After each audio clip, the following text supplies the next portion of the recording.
നമസ്കാരം. ഉച്ചവെയിലും ഇളം നിലാവും രാജലക്ഷ്മിയുടെ നോവൽ തുടരുന്നു. എന്നാൽ ഒരിക്കൽ കൂടി പറയട്ടെ, വേണ്ട, എന്നെക്കൊണ്ടാവില്ല ഗസ് ചെയ്യാൻ. പിന്നെ ആരാണ്?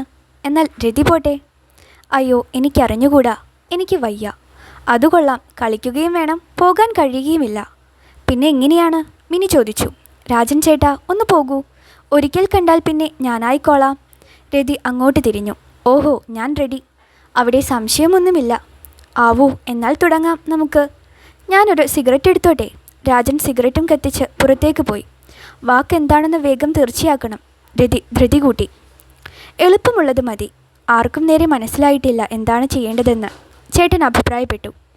എളുപ്പം കാട്ടാവുന്നതെന്താ? ചിരിക്കാം, അല്ലാതെ പിന്നെ. ദേവു പറഞ്ഞു. ആ, അത് മതി. സ്മൈലിംഗ്ലി. അത് പറ്റി ഇല്ലേ ചേട്ടാ? രതിക്കത് പിടിച്ചു. ഓ മതി, കുറേ അധികം എളുപ്പമായി. സാരമില്ല ചേട്ടാ, ആദ്യമല്ലേ. വിമല ചേച്ചി കേട്ടോ? രാജൻ ചേട്ടൻ വന്ന് എന്തെങ്കിലും ചെയ്യാൻ പറഞ്ഞാൽ ചിരിച്ചുകൊണ്ട് ചെയ്യണം. അവൾ ചിരിച്ചു. ഇപ്പോഴേ തുടങ്ങിക്കളയാം അഭിനയം. അനിച്ചേട്ടനും കൂടണേ?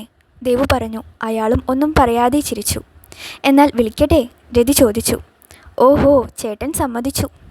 രതി തളത്തിലേക്കിറങ്ങി നിന്ന് വിളിച്ചു പറഞ്ഞു. രാജൻ ചേട്ടാ, വന്നോളൂ.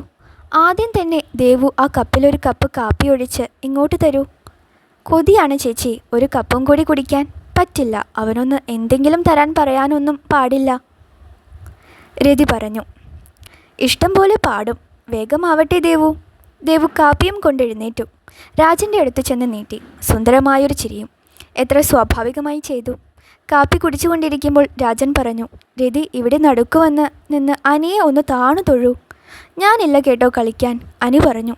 തന്നോട് തൊഴാനല്ല പറഞ്ഞത്. രതി തന്നെ തൊഴുന്നത് കൊണ്ട് തനിക്ക് വല്ല നഷ്ടവുമുണ്ടോ? ഇല്ല, എന്നെക്കൊണ്ടാവില്ല. ഇത് നല്ല ഗോഷ്ടി. തൊഴുകയും നമസ്കരിക്കുകയും. രതി തുടങ്ങി. ഇല്ലെങ്കിൽ കളി ഓഫ്. ഓ, ഇതുപോലൊന്നുമല്ല ഇത് കളിക്കേണ്ടത്. അവൾ പിറുപിറുത്തുകൊണ്ട് എഴുന്നേറ്റു.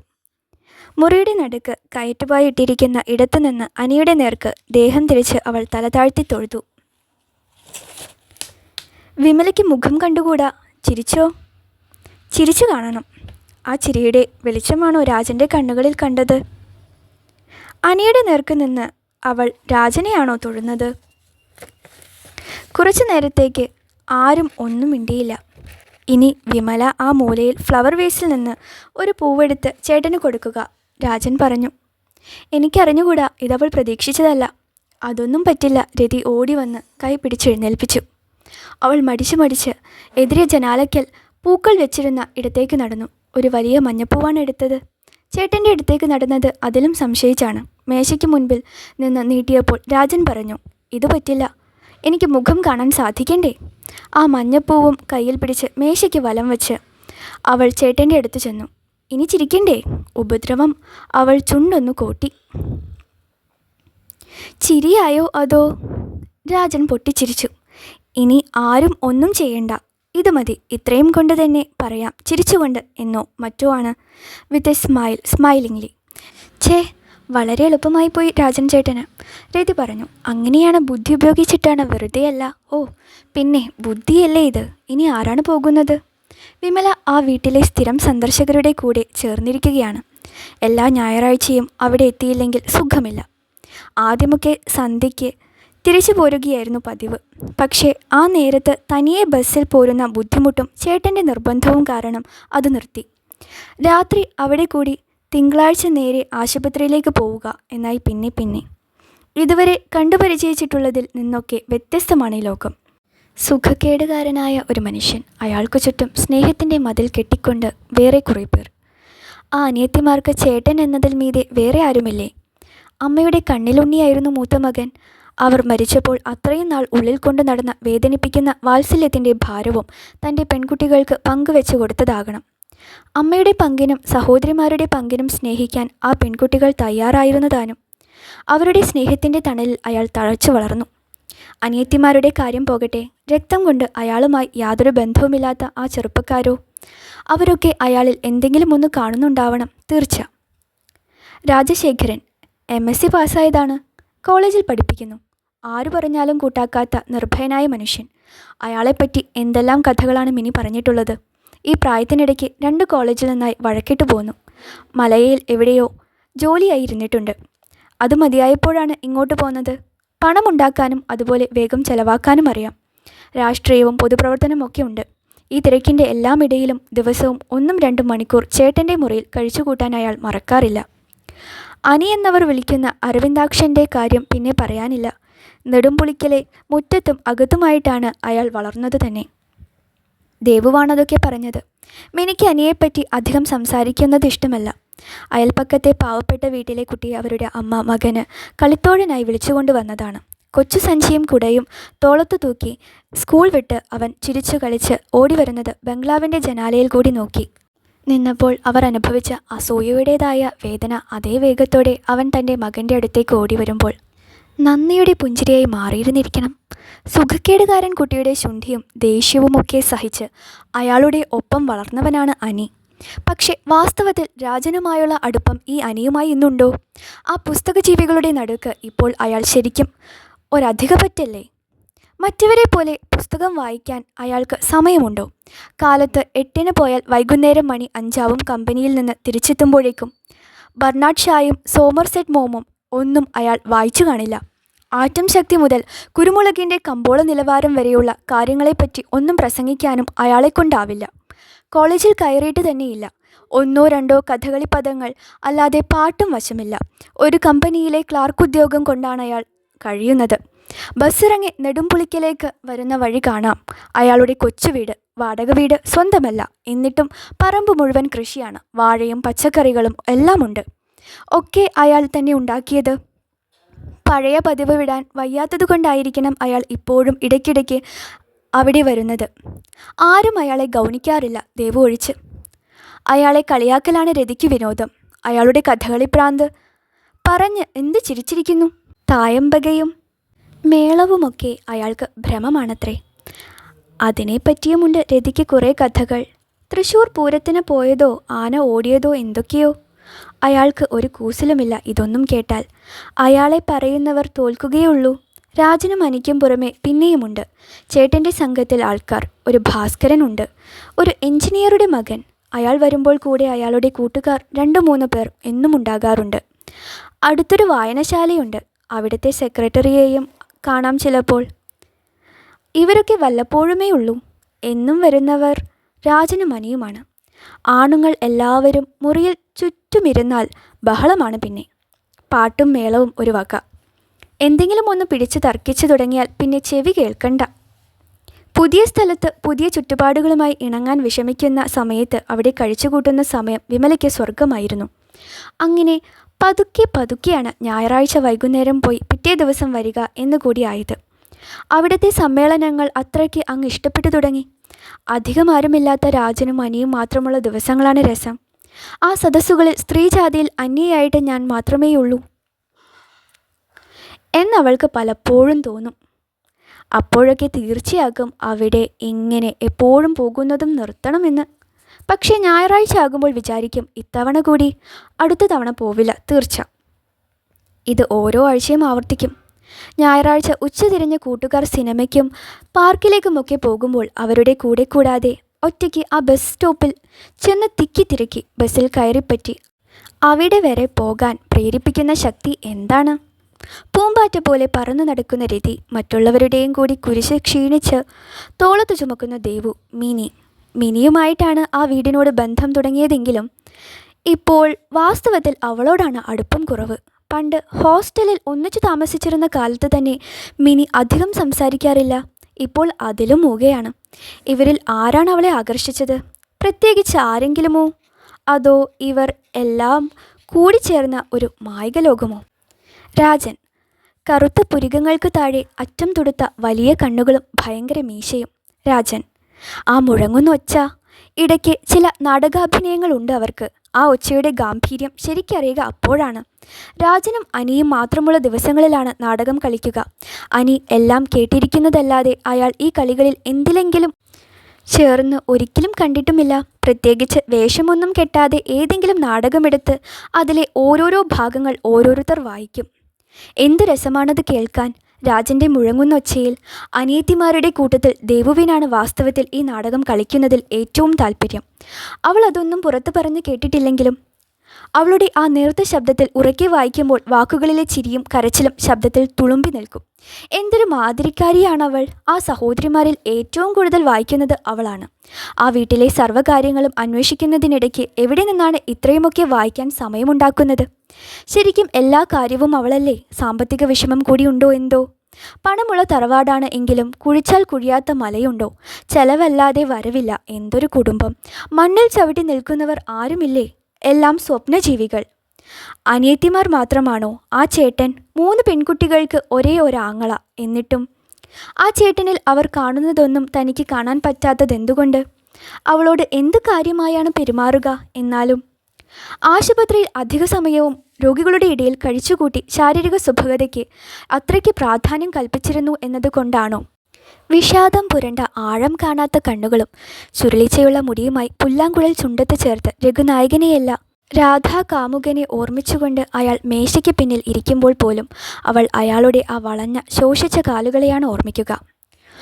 Polio myelitis, atrophic spinal paralysis. Doctor മാർട്ടിൻ്റെ ക്ലാസ്സുകളെ ഓർമ്മിച്ചു പോകും. നോട്ടുപുസ്തകത്തിൽ കാണും ഇതൊക്കെ. First symptoms fever, vomiting, convulsions. തുടർന്ന് ഏതെങ്കിലും ഒരു അവയവം തളരുന്നു. ഞായറാഴ്ച പതിവിലും നേരത്തെ ഇറങ്ങാൻ സാധിച്ചു. ഹോസ്റ്റലിൽ പോയി സാരി മാറ്റി നേരെ ബസ് സ്റ്റോപ്പിലേക്ക് തിരിച്ചു. ഉച്ചയ്ക്ക് രാജനും മറ്റും എത്തിക്കാണും. അവരുടെ സദസ്സ് നടക്കുകയായിരിക്കും. അവിടെ എത്തിയപ്പോൾ മണി 4 വിചാരിച്ച പോലെ ബഹളവും തിരക്കും ഒന്നുമില്ല. ഒരനക്കവുമില്ല. എന്തുപറ്റി? ഉറക്കമായിരിക്കുമോ? മുകളിൽ പോയി നോക്കാമെന്ന് വെച്ച് തിരിയുമ്പോഴേക്കും കല്യാണി അമ്മ അറ്റത്തെ അകത്ത് നിന്ന് ചൂലും തുണിയുമായി ഇറങ്ങി വന്നു. ആരുമില്ലേ ഇവിടെ? അവൾ ചോദിച്ചു. അവരൊക്കെ കല്യാണത്തിന് പോയിരിക്കുകയാണല്ലോ. ദേവുവും പോയിട്ടുണ്ടോ? എല്ലാവരും പോയി. രാത്രിയായിട്ടേ മടങ്ങുള്ളൂ ആയിരിക്കുമല്ലേ? കാലത്തെ പോയതാ. 2 മണിക്കോ മറ്റോ ആണ് മുഹൂർത്തം. സന്ധ്യ ആവണേന് മുൻപ് വരുമെന്നാണ് പറഞ്ഞത്. അവർ വരുന്നത് വരെ ഇവിടെ കാത്തിരിക്കാൻ പറ്റുമോ? ഇപ്പോൾ തന്നെ പോയാൽ ആ ബസ് തിരിച്ചു വരുമ്പോൾ കിട്ടും. ഞാൻ വന്നിരുന്നു എന്ന് പറഞ്ഞേക്ക് കല്യാണിയമ്മേ. പോവാണോ? ദേ രാമൻ നായർ കാപ്പി കൂട്ടുന്നുണ്ട് അവിടെ. കൊച്ചേമാൻ്റെ കാപ്പി ആവണേയുള്ളൂ. കുടിക്കുമ്പോഴേക്കും അവർ വരും ചെയ്യും. ഇല്ല, നിൽക്കുന്നില്ല, ഇത്തിരി തിരക്കുണ്ട്.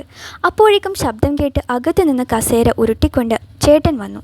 പോകാൻ തുടങ്ങുകയാണോ? നന്നായി, ഇവിടെ വന്നിരിക്കൂ. അതല്ല, എനിക്കവിടെ എത്തിയിട്ട് കുറച്ച്. ഞാൻ മാത്രമാവുമ്പോൾ കമ്പനി പോരാ എന്നാണെങ്കിൽ അതൊന്നുമല്ല. ദൈവമേ, ഈ മനുഷ്യനെ കൊണ്ട് തോൽക്കുകയുള്ളൂ. അവൾ ചേട്ടൻ്റെ പിന്നാലെ അകത്തേക്ക് കയറി. ചേട്ടൻ മേശയ്ക്ക് പിന്നിൽ പതിവ് സ്ഥലത്തിരുന്നു.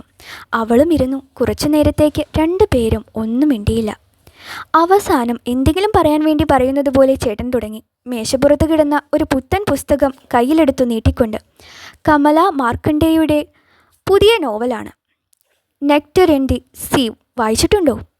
മര്യാദ വിചാരിച്ച് അവൾ അത് കയ്യിൽ വാങ്ങി പേജ് മറിച്ചു നോക്കി. ഞാൻ പുസ്തകമൊന്നും അങ്ങനെ വായിക്കാറില്ല. വേറെ വല്ലവരോടുമാണെങ്കിൽ അവൾ ഇത് കുറച്ച് വേദനയോടെ മാത്രമേ ഏറ്റുപറയൂ. മിനക്കെട്ടിരുന്ന് വായിക്കാനുള്ള ക്ഷമ ഇല്ല. എന്നാലും വാസ്തവത്തിൽ ധാരാളം വായിക്കുന്നവരെക്കുറിച്ച് തെല്ലൊരു ഭ്രമം തന്നെ ഉണ്ടായിരുന്നു അവൾക്ക്. വസ്തു കയ്യിലുള്ളവർക്ക് നിഴലിൻ്റെ പിന്നാലെ പോകുന്നതിൻ്റെ ആവശ്യമെന്ത്? തികഞ്ഞ ഗൗരവത്തിൽ അയാൾ മറുപടി പറഞ്ഞു. അവൾ ചിരിച്ചു. എനിക്ക് മനസ്സിലാകുന്ന ഭാഷയിൽ സംസാരിക്കൂ. അയാൾ അതിന് എന്തെങ്കിലും സമാധാനം പറയുന്നതിന് മുൻപ് രാമൻ നായർ കാപ്പിയും കൊണ്ടുവന്നു. കാപ്പി കുടിച്ചുകൊണ്ടിരിക്കുമ്പോൾ അയാൾ പതിവിന് വിപരീതമായി മൗനമായിരുന്നു. അവളും ഒന്നും മിണ്ടിയില്ല. ഒഴിഞ്ഞ പാത്രങ്ങൾ രാമൻ നായർ വന്ന് എടുത്തുകൊണ്ടുപോയി. ആകെപ്പാടെ ഒരു വല്ലായ്മ തോന്നി തുടങ്ങി. ഇരിക്കുന്നുണ്ടായിരുന്നു അവിടെ. എവിടെയാണ് കല്യാണം എന്നാണ് പറഞ്ഞത്? കഴിഞ്ഞ ഞായറാഴ്ച വന്നപ്പോൾ ഒന്നും കേട്ടില്ല. അവൾ ചോദിച്ചു. അന്ന് നിശ്ചയിച്ചിരുന്നില്ല. തിങ്കളാഴ്ചയാണ് ഇവിടെ വന്ന് വിളിച്ചത്. വരന് ദൂരെ എങ്ങോ പോകേണ്ടതാണ്. സമയമില്ലത്രേ. ധൃതിയിൽ വേണമെന്ന്. എൻ്റെ അമ്മൂമ്മയുടെ അനിയത്തിയുടെ മകളുടെ മകളാണ് കുട്ടി. അപ്പോൾ അകന്ന ബന്ധുക്കളാണ്. അടുത്ത ബന്ധുക്കൾ ഞങ്ങൾക്ക് കുറവാണ്. അമ്മയ്ക്ക് ഒരനിയൻ മാത്രമേ ഉണ്ടായിരുന്നുള്ളൂ. ആ അമ്മാവൻ ചെറുപ്പത്തിലേ മരിച്ചുപോയി. അമ്മായി വേറെ കല്യാണമൊക്കെ കഴിച്ച് സുഖമായിരിക്കുന്നു. പിന്നെ അമ്മൂമ്മയ്ക്കാണെങ്കിൽ ഈ ഒരനിയത്തിയും ഒരു മൂത്ത ഒടപ്രന്നോനും. ആ വല്യമ്മാമൻ്റെ മക്കളുണ്ട്. ഈ കൊച്ചമ്മൂമ്മയുടെ കുടുംബവും അത്രയേ ഉള്ളൂ ഞങ്ങൾക്ക് ബന്ധുക്കളായിട്ട്. ഓ, ഇന്ന് കല്യാണം കഴിക്കുന്ന കുട്ടി കോളേജിലൊക്കെ പഠിച്ചതാണോ? ഇല്ലില്ല, ഞങ്ങളുടെ കുടുംബത്തിൽ സ്ത്രീകളിൽ മിനി മാത്രമേ ഉള്ളൂ കോളേജിൽ പോയത്. ഇത് സ്കൂൾ ഫൈനൽ തന്നെ ജയിച്ചിട്ടുണ്ടെന്ന് തോന്നുന്നില്ല. ഒന്നും പഠിക്കാത്ത വകയാണ്. ഇത് കൊച്ചുകുട്ടിയാണ്. അധികം പ്രായമൊന്നുമില്ല.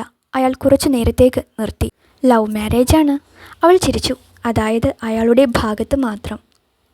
അയാൾ അമ്പലത്തിലോ എവിടെയോ വെച്ച് കണ്ട് ഇഷ്ടമായിട്ട് വന്നതാണ്. അയാൾ പിന്നെയും മിണ്ടാതായി. എന്തു പറയാനാണ്? എഴുന്നേറ്റ് പോയെങ്കിലോ? ഇത് വല്ലാത്ത ബോറ് തന്നെ. വിമലയ്ക്ക് പ്രേമത്തിനെപ്പറ്റി എന്താണ് അഭിപ്രായം? പെട്ടെന്ന് അയാൾ ചോദിച്ചു. അവൾ അമ്പരന്നുപോയി. ഞാൻ മെഡിക്കൽ കോളേജിൽ പഠിച്ചതാണ്. അവൾ ചിരിച്ചു. നേരം പോക്കാക്കി കളയുകയാണ് ഭേദം. മെഡിക്കൽ കോളേജിലെ അന്തരീക്ഷത്തിന് പ്രേമത്തിൻ്റെ വാസനയുണ്ട്. സോഷ്യലിന് പ്രസംഗിക്കുമ്പോൾ അവരുടെ സീനിയറായി പഠിച്ച സെബാസ്റ്റ്യൻ പ്രസംഗിച്ചതാണത്. എല്ലാവരും കൂടി പൊക്കി പിടിച്ചുകൊണ്ട് നടക്കുമായിരുന്നു ആ വാചകം. അങ്ങനെ നിസ്സാരമായി മെഡിക്കൽ കോളേജിൽ പഠിച്ചു എന്നുവെച്ച് വികാരങ്ങളില്ലാതാവുമോ? കൂടുതലാവുകയാണ് ചെയ്യുക. അവൾ ഇത്തവണയും ചിരിച്ചു. കോളേജിൽ കയറി 6 മാസം കഴിയുന്നതിന് മുൻപ് ഓരോരുത്തർക്കും ഓരോ ബോയ് ഫ്രണ്ട് ആയി കാണും. ജോഡി ചേർത്താണ് എല്ലാവരെയും പറ്റി പറയുക. ചുമ്മാ ഇരിക്കുന്നവരെ കൂടി വെറുതെ വിടില്ല. ചിരിക്കല്ലേ വിമലേ?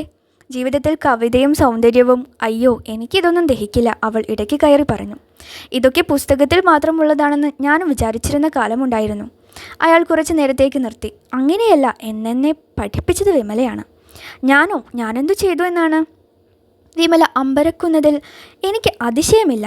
എഴുന്നേറ്റ് നടക്കാൻ വയ്യാത്തവൻ സ്നേഹിക്കുന്നു എന്ന് പറഞ്ഞാൽ ഇത്തവണ അവളൊന്നും മിണ്ടിയില്ല. വിമലയെ ആദ്യം കണ്ട ദിവസം നീലയിൽ ചുമപ്പ് പൂക്കളുള്ള സിൽക്ക് സാരിയാണ് ഉടുത്തിരുന്നത്. കറുത്ത ബ്ലൗസും തലപൊക്കി കെട്ടിയിരുന്നു. അന്നെൻ്റെ ഹൃദയത്തിലേക്കാണ് വിമല സംശയിച്ചുകൊണ്ട് ചിരിച്ചു കയറി വന്നത്. ഒരു കൊല്ലമാവാറായില്ലേ ഇവിടെ വരാൻ തുടങ്ങിയിട്ട്? ഈ കാലത്തിനിടയ്ക്ക് ഏതെല്ലാം സാരി ഉടുത്തിട്ടുണ്ടെന്ന് കൂടി ഒന്നും വിടാതെ ഞാൻ പറയാം. വിമല ഈ വീട്ടിലെത്തിയാൽ പോകുന്നത് വരെ ആ ഒരാളെ അല്ലാതെ മറ്റൊന്നും ഞാൻ കാണാറില്ല. അവരെല്ലാവരും കൂടി ചിരിച്ച് ബഹളമുണ്ടാക്കുമ്പോൾ ഞാനും കൂടി ചേരുന്നത് വിമല കണ്ടിരിക്കും. പക്ഷേ എൻ്റെ ആത്മാവ് ഇതിലൊന്നും കൂടാതെ ഒരു മൂലയ്ക്ക് ഒഴിഞ്ഞു കണ്ണുകൾ ചിരിക്കുമ്പോഴും ചുണ്ടുകൾ ചിരിക്കാൻ അനുവദിക്കണമോ എന്ന് സംശയിച്ചിരിക്കുന്ന ആ കൊച്ചു ഗൗരവക്കാരിയുടെ അടുത്തായിരുന്നു. ഞാൻ എത്ര പറഞ്ഞു നോക്കി ഒരു പാട്ട് പാടാൻ. ഇല്ല, കൂട്ടാക്കിയില്ല. ഓർമ്മയുണ്ടോ? ആദ്യമൊക്കെ ഞായറാഴ്ച വന്നാൽ അന്ന് തന്നെ വിമല തിരിച്ചു പോകുമായിരുന്നു. ഞാൻ എത്ര നിർബന്ധിച്ച് കാല് പിടിച്ചാണ് ആ പതിവ് മാറ്റിയത്. ഞായറാഴ്ചകൾ വരാൻ കൊതിച്ച് ഞാൻ കാത്തിരുന്നു. അങ്ങേയറ്റം 4-5 മണിക്കൂർ. അത്രയും നേരത്തേക്ക് മാത്രമേ എനിക്ക് കാണാൻ കിട്ടുള്ളൂ. 5 മണിയും 6 മണിയും ആകും ചിലപ്പോൾ വരുമ്പോൾ. കാലത്തെ പോവുകയും ചെയ്യും. എന്നാലും അത് മതിയായിരുന്നു. ഈ ഒരു ഞായറാഴ്ചയിലെ ഓർമ്മകൾ അയവിറക്കി ആഴ്ചയിലെ ബാക്കി ദിവസങ്ങൾ ഞാൻ ഉന്തി നീക്കി.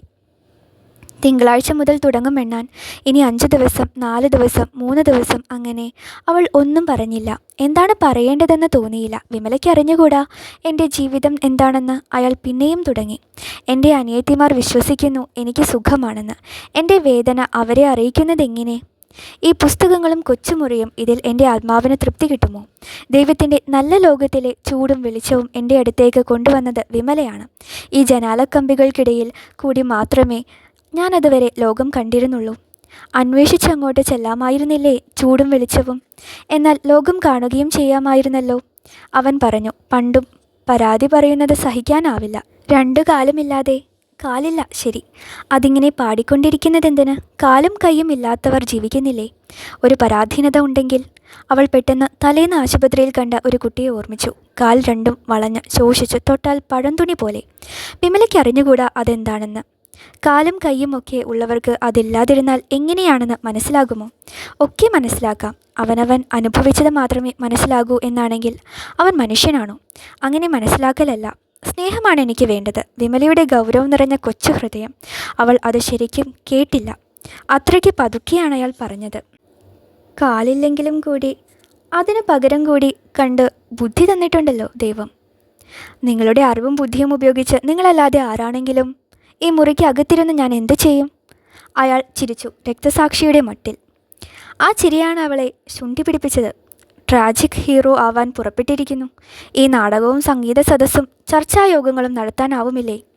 എൻ്റെ വീടിൻ്റെ അടുത്ത് ഇതുപോലെ കാലുരുളുന്ന ഒരു മനുഷ്യനുണ്ടായിരുന്നു. അയാളാണ് ആ തറവാട് നന്നാക്കിയത്. പാവപ്പെട്ട കുടുംബം. അയാൾക്ക് വേണ്ടി പണം ചെലവഴിക്കാൻ ആരുമുണ്ടായിരുന്നില്ല. തിരിച്ചുകൊണ്ട് നടക്കാൻ ഉന്തുകസേരയും ആരും ഉണ്ടാക്കി കൊടുത്തില്ല. എടുത്താണ് ഉമ്മറത്ത് കൊണ്ടിരുത്താറ്. അയാൾ തന്നെ താൻ വൈദ്യം പഠിച്ചു. ആ പനമ്പു കെട്ടി മറച്ച ഉമ്മറക്കോലായിലിരുന്ന് രോഗികളെ നോക്കി ചികിത്സ നിശ്ചയിച്ചു. അയാളാണ് വീട് പുലർത്തിയിരുന്നത്. വേറൊന്നുമില്ലെങ്കിലും നിങ്ങൾക്ക് പാട്ട് വശമുണ്ടല്ലോ. ഈ സംഗീത സദസ്സ് പുറമേ പോയി നടത്തിയാൽ തന്നെ പണം ഉണ്ടാക്കാമല്ലോ. പണം ഉണ്ടാക്കലാണ് ജീവിതത്തിൻ്റെ ലക്ഷ്യമെന്ന് വിമല കരുതുന്നു. ഞാനതിൽ വിശ്വസിക്കുന്നില്ല, അയാൾ ചിരിച്ചുകൊണ്ട് തന്നെ പറഞ്ഞു. ഓഹോ, ഞങ്ങളൊക്കെ മോശക്കാർ, പണത്തിൽ മാത്രം വിശ്വസിക്കുന്നവർ. ഈ പണത്തിൽ വിശ്വസിക്കാത്തവരുണ്ടല്ലോ, യോഗ്യന്മാർ. അവർക്ക് വായുഭക്ഷണമാണോ? നിങ്ങളുടെ ഈ ഹൈ തിങ്കിങ് കൊണ്ട് വയറ് നിറയില്ലല്ലോ. ഉവ്വോ. കണ്ണിൽ കണ്ട പുസ്തകങ്ങളിൽ നിന്ന് കടം മേടിച്ച അയാൾ ഇത്തവണ ഒന്നും പറഞ്ഞില്ല. അനിയത്തിമാരെ വേദന കാണിക്കാറില്ല പോലും. ആ പാവങ്ങളുടെ രക്തം കുടിച്ച് അനിയത്തിമാരെ സ്നേഹിക്കുന്നു. സ്നേഹം ചുറ്റും വല കെട്ടി നടുക്കിരുന്ന് അതിൽ കുടുങ്ങുന്നവരെയൊക്കെ പിടിച്ചു തിന്നുന്ന എട്ടുകാലിയാണ് നിങ്ങൾ. പുറത്ത് കാറ് വന്ന് നിൽക്കുന്ന ശബ്ദം കേട്ടു. അവൾ ഒന്നും നോക്കാതെ പുറത്തേക്കോടി പോന്നു. ഇപ്പോൾ ഇത്രയും കഴിഞ്ഞ് അവരെ നേരിടാൻ വയ്യ. അവൾ തിരിഞ്ഞു മുകളിലേക്ക് കയറി. എന്താണ് ചെയ്യുന്നതെന്ന് അറിയാതെ ആദ്യത്തെ മുറിയുടെ വാതിൽ തുറന്ന് അകത്തു കടന്നു. രതിയുടെ മുറിയാണ്. മൂലയിലെ സ്റ്റാൻഡിൽ അലക്കിയ 2-3 സാരികൾ നിവർത്തി വലിച്ച് ഇട്ടിരിക്കുന്നു. 4 സാരിയെങ്കിലും ഉടുത്തു നോക്കി മാറ്റിയിട്ടേ രതിക്ക് ഒരെണ്ണം പിടിക്കുള്ളൂ. എന്നും പതിവതാണ്. ഉടുത്തുലഞ്ഞ ഒരു സാരി കിടക്കമേൽ കിടക്കുന്നു.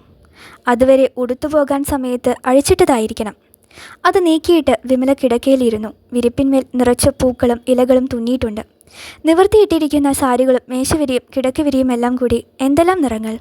ചുമരു നിറച്ച് സിനിമാ താരങ്ങളുടെ പടങ്ങളാണ്. ഒരു വശത്ത് ക്ലാർക്ക് ഗേബിൾ ആ വല്ലാത്ത നോട്ടവും നോക്കിക്കൊണ്ട് നിൽക്കുന്നു. എതിരെ ഒരു മദാമയാണ്. ആരാണെന്ന് മനസ്സിലായില്ല. ദിലീപ് കുമാറും രാജു നർഗീസും ഗീതാ ബാലിയും എല്ലാവരുമുണ്ട്. ചിലത് കൂടിയിട്ട് തൂക്കിയിരിക്കുന്നു. ചിലത് അങ്ങനെ തന്നെ വെട്ടി ചുമരിന്മേൽ ഒട്ടിച്ചിരിക്കുകയാണ്. മേശപ്പുറത്ത് പൗഡർ ടിൻ മഷിക്കൂടും ഉപയോഗിച്ച പാടെ തുറന്നിരിക്കുന്നു. എന്തൊരു ഇളക്കക്കാരി പെൺകുട്ടി! അവൾ എഴുന്നേറ്റ് പൗഡർ ടിൻ അടയ്ക്കുമ്പോഴേക്കും വാതിൽ ആരോ തുറന്നു. രതി തന്നെയാണ്. അയ്യോ, വിമല ചേച്ചി ഇതൊക്കെ ഒതുക്കി വെക്കുകയാണോ? വൃത്തികേട് സഹിക്കാൻ വയ്യാതായി അല്ലേ? രാജലക്ഷ്മിയുടെ നോവൽ തുടരും.